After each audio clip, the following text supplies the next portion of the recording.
Halo Sobat Pembelajar.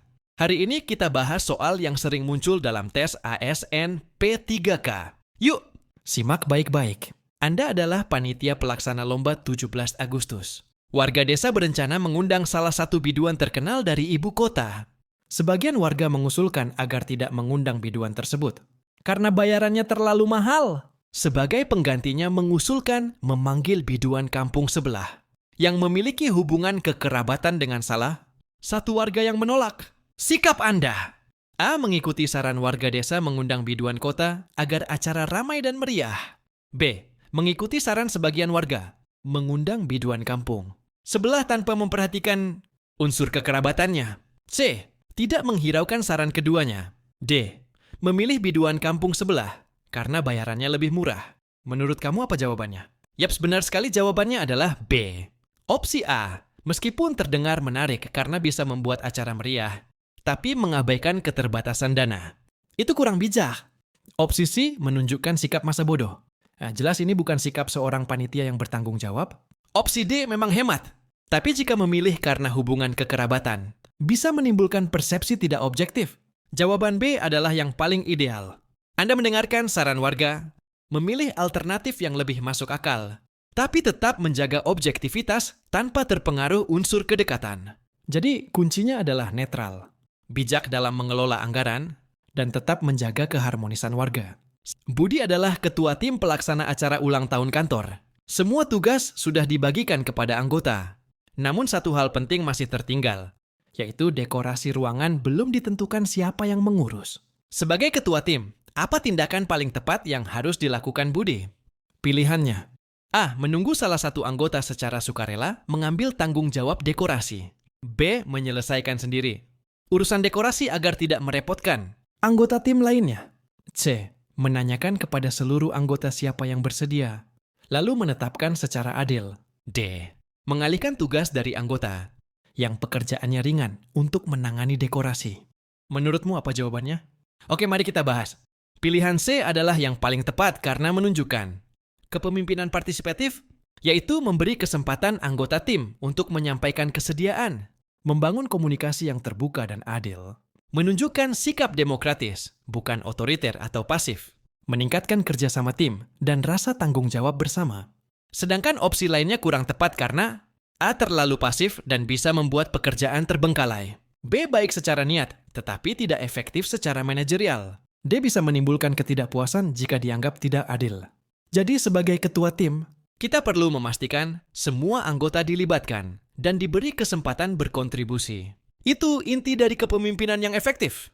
Budi adalah seorang ketua RT di Kampung X yang dihuni oleh warga dari berbagai kalangan ekonomi. Sudah 5 tahun iuran keamanan dan kebersihan tidak naik, warga dari kalangan ekonomi atas meminta agar iuran dinaikkan demi pelayanan maksimal. Sementara warga dari ekonomi bawah menyatakan tidak sanggup jika iuran dinaikkan. Apa tindakan paling tepat yang sebaiknya dilakukan Budi sebagai ketua RT? Pilihan jawaban.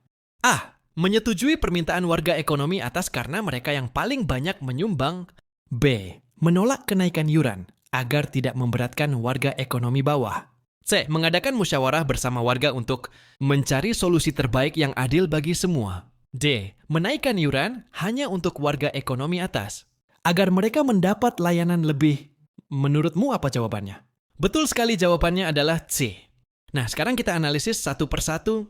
Jawaban A, menyetujui permintaan warga ekonomi atas, kelihatannya bisa membantu meningkatkan kualitas layanan, tapi ini berpotensi diskriminatif. Kenapa? Karena kebijakan umum seharusnya dibuat berdasarkan prinsip keadilan, bukan kekuatan ekonomi. Jawaban B, menolak kenaikan iuran agar warga miskin tidak terbebani. Ini tampak bijak, tapi kurang solutif. Kenapa? Karena kebutuhan operasional terus meningkat. Dan kalau terus ditolak, pelayanan bisa menurun. Jawaban D, menaikkan iuran hanya untuk warga ekonomi atas. Ini tampak kompromi, tapi tetap tidak adil dan berpotensi memecah masyarakat. Pelayanan publik bukan layanan premium berdasarkan iuran. Nah, jawaban yang paling tepat adalah C, mengadakan musyawarah bersama seluruh warga. Ini adalah langkah inklusif, mencerminkan kepemimpinan yang demokratis dan adil. Melibatkan semua pihak dalam pengambilan keputusan adalah nilai luhur dalam budaya, sosial kita dan prinsip Pancasila. Jadi jawaban terbaik adalah C. Mengadakan musyawarah bersama warga untuk mencari solusi terbaik yang adil bagi semua. Halo Sobat Pembelajar, hari ini kita bahas satu soal penting tentang kompetensi manajerial. Kamu adalah seorang manajer di perusahaan pinjaman. Belakangan ini, banyak warga asing yang datang untuk mengajukan pinjaman usaha. Tapi, karena banyak karyawanmu yang kurang paham bahasa asing, terjadi kesalahan komunikasi.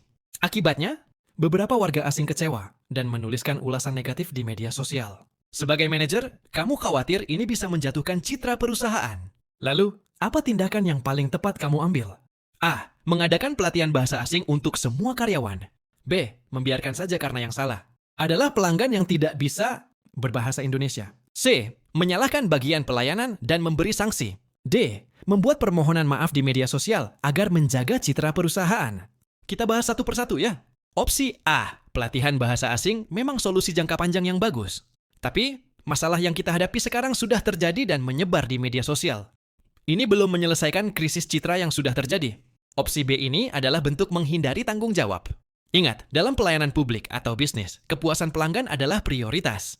Apalagi jika sudah menyangkut reputasi di media sosial. Opsi C, menyalahkan tim, justru bisa memperkeruh suasana kerja. Sebagai pemimpin, tugas kita bukan hanya mencari siapa yang salah, tapi mencari solusi terbaik yang profesional dan etis. Opsi D adalah jawaban terbaik. Membuat permohonan maaf di media sosial.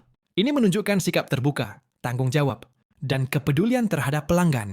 Setelah itu, kamu bisa lanjut dengan langkah jangka panjang seperti pelatihan untuk karyawan.